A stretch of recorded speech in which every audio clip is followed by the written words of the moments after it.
Discipline talk, all right? Discipline talk. Now, the reason why you guys are here today is because there's one or two oatmeal. Good. Oatmeal is great. I used to eat oatmeal every single day before I worked out when I was playing college basketball. It was the only thing that I could eat and it wouldn't just sit in my stomach whenever I was playing. So oatmeal was like the number one thing. Now, if I could go back and tell myself a little bit of advice, I would say, hey, oatmeal is good, but you need to eat some protein with that. Some kind of protein in the morning is best to maintain your muscle over time. So oatmeal is a good start. If you want to do better, add some protein with that. All right, let's talk about discipline, all right?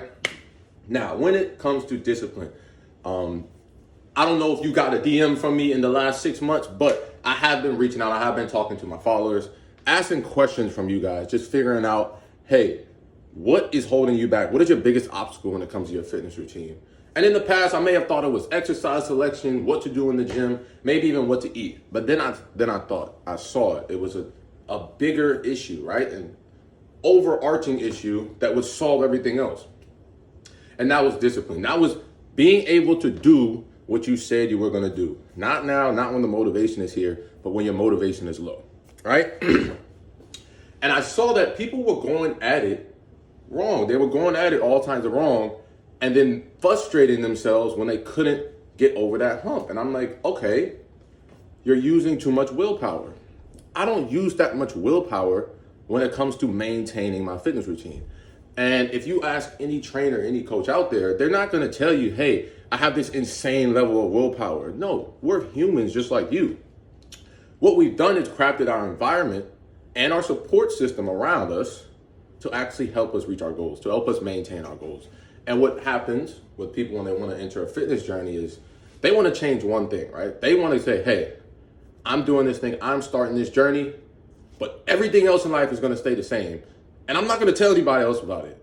So any kind of stress that comes from me starting this journey, it may affect me, but I can't show it. So let's talk about it, right? You're using too much willpower.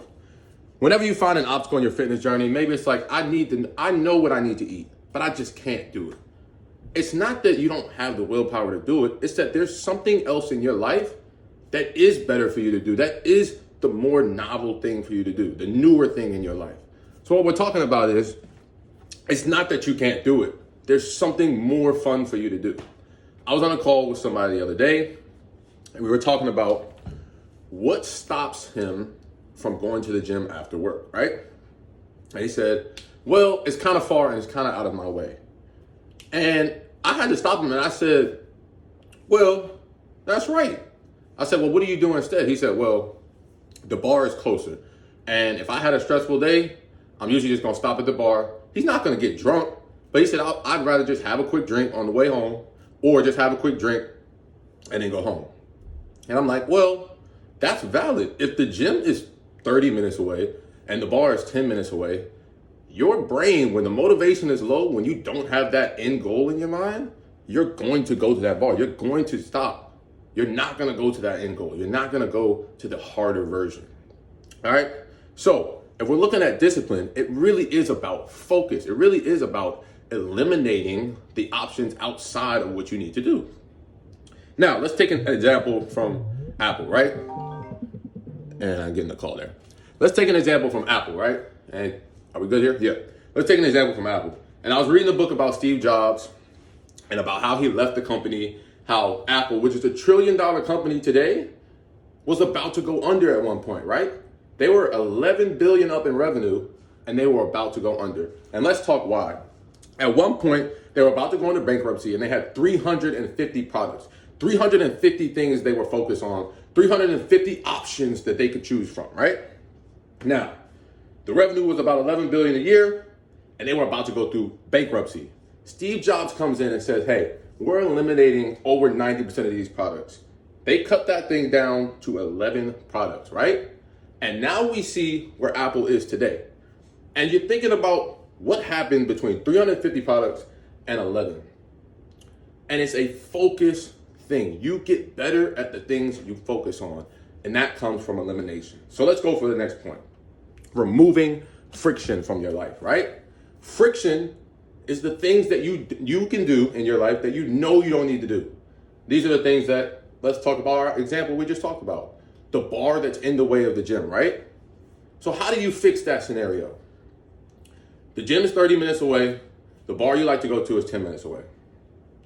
How can you create an environment so that it's easier for you to get your gym in, it's easier for you to get your workout of the day in, and you might even be able to do both?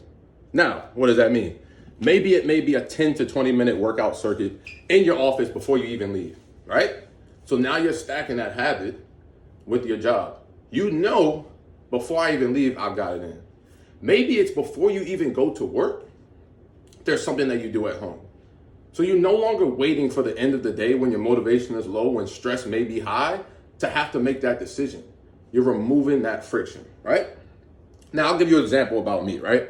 When it comes to nutrition, and I'm a human, I don't have all the willpower in the world. I don't have all the discipline in the world.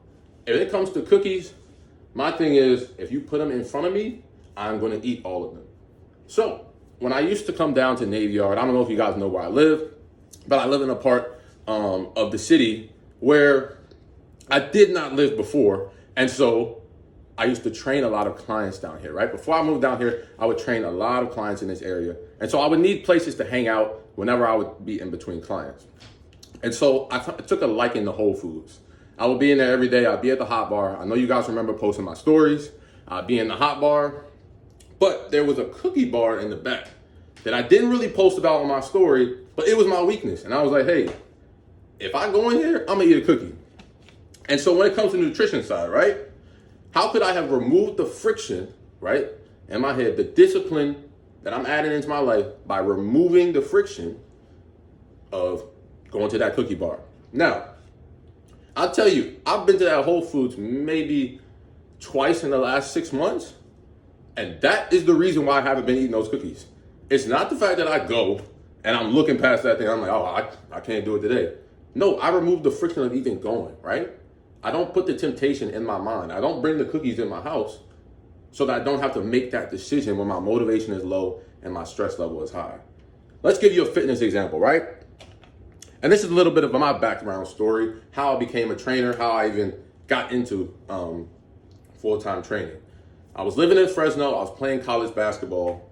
It's 2020 and then COVID hits, right? Now, the NCAA told us, hey, you guys are playing this year. And we're looking at each other like, well, how are we supposed to get ready if the gyms are closed? And this was an ongoing thing for a few weeks, few months of the gym being closed. And I'm like, well, how are we supposed to keep up with our workouts if we're having to jump through a hoop every single day just to get it in? How can I remove this friction so that we can get this thing in? So we know what we need to do, but we need to get all of the obstacles out of the way. Now, I'm not going to take complete credit for how the weights got out of the weight room, but somehow, some way, we were able to secure some weights out of the weight room and bring them to our house. Yes, we had a full weight room sitting in my 2-bedroom apartment. Just the plates, just the kettlebells, bands, and some boxing gloves. And every single day, we got up, we put those weights outside, and we went through a workout, right? Unsanctioned workout. There was no coaches there, but there was no friction. We had the equipment right in our living room. We walked outside, it was there. And so there was no obstacles in the way. It was like you either do it or you don't. There was no decision that had to be made. And that wasn't any kind of discipline, right? We weren't using any extra willpower than anybody else. What we did was crafted our environment so that we could always be working out. And not to toot my own horn, we did go to the NCAA tournament that year. And so we're not going to, I'm going to say results happen when you remove the friction from your life, right? Now, so how does this apply to you, right? How can you take what I'm talking about right now and apply it to your life, right? 3 things that go into discipline. And let's talk about it. It's your why, your environment, and your support system. Let's talk about all 3. Your why. Your why has to be bigger than the moment, right? There will be moments when your motivation is low. There will be moments when you're frustrated throughout the day. There will be moments when your job throws some bullshit at you, right? If your why is not bigger than that moment, then you will become a slave to that moment. You will become a victim to that moment, and it will essentially rule your mind. So let's talk about that. Let's say your why is, I want to lose 10 pounds, right? And you have no real inherent reason attached to that, right? Maybe if you think deeper into that why, because 10 pounds is 10 pounds on a scale. You could do that by going on a fast for the next 2 days. You could lose 10 pounds in the next 3 days if you really just didn't eat. But if you think about what is really attached to that why, is it the confidence that comes from being able to fit into old clothes, or maybe being able to play with your kids long term? Think about it from a deeper standpoint. Once you attach a deeper why, then it becomes, I'm at that moment, hey, I can either go home or I can go to the gym. And you're thinking, well, I really said that I wanted to fit into my old clothes. And if I go home, I'm gonna see those old clothes, right? That I can't fit into. And so your why is attached to a deeper meaning. Versus if you're on the way home, you're like, well, I could lose those 10 pounds any day. That is the difference. Having a deeper why, it gives you that extra oomph over that obstacle, right? Let's talk about it. Environment. So this is just as important, if not more important, right? So you're headed home. Your environment is, my gym is 30 minutes away. Anything else that may be more fun is in my way. Here's how you craft your environment a little bit better. Can you find a gym that is closer to your house? Can you find a way to get a workout in inside of your house before you even leave the house? So now your environment is more suited towards your long-term goals, because your long-term goals involve weekly workouts. Your long-term goals involve a focus on your nutrition. So how are you going to do that without using too much willpower and still trying to maintain the life that you're having right now, right? So there are some changes that you're going to have to make outside of this journey. So, for example, with my environment, one of the biggest, I would say, benefits of being a trainer, and this is just being completely honest, is I'm on the gym floor all day, every day. And as you can see, it makes it easy for trainers to maintain their health. Now, if you think about it from your standpoint, if you're in a 9-to-5 job, or maybe you're not on the gym floor, it does actually take willpower for you to get to the gym. How can you stack some habits to make it easier to get there, right? Maybe you have a gym in your house, maybe you have a gym in your building, maybe you have one in your complex, right? If you're a work from home, here's a quick example. I like to take calls on the treadmill. Instead of sitting on this desk at your house, you can go to the treadmill in your gym and take calls from there. These are just like small changes you can make, small things you can add into your day that increase your level of fitness. Now, third thing is your support system. And this is the most important, right? The biggest question I ask on sales calls is, who would be disappointed if you did not do what you need to do in this journey, right? Who around you knows that you're on this journey? Who around you would hold you accountable on this journey? If the answer is only you, most of the time, when it comes to that motivation level is low, when that stress level is low, you will fail, right? And that's just off of my experience. The people who tell more people about their journey, the people who have more people involved in their journey, succeed more. And that's kind of why I built the team, right? If you think about my whole background with the team, with playing on teams in the background, everything comes from, I do not want to let these people down.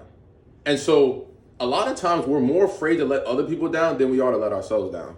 And if you think about from a long-term perspective, what that can do in your fitness journey, just having people around you who are more involved in your journey, who are concerned with if you stop or not, this could be the difference between succeeding and failing every single time.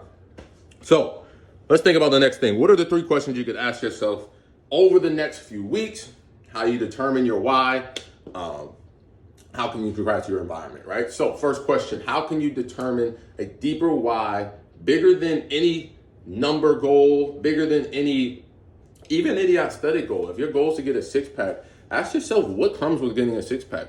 What kind of confidence would that build? What can I do maybe in my job, maybe in my career with that level of confidence, right? Next thing, how can you craft your environment?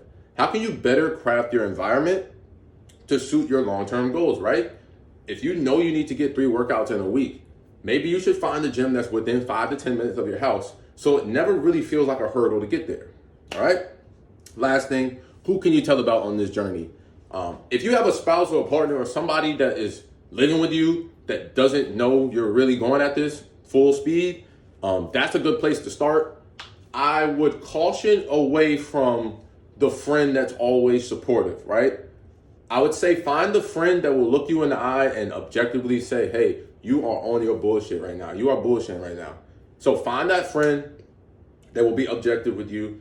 That is the best person you can tell about this journey. I would say outside of that, find yourself a team, find yourself a group of people who are all attacking the same goal, because that way there will be multiple people in your head. They're like, wow, I really don't want to let them down. And that feeling is so powerful. That is why I built it into the team. If you want more information about that, go ahead and shoot me a DM over here. I thank you guys for showing up today. I know I kind of went on a bunch of different tangents. This is my first live, but there will be more coming in the future. Thank y'all.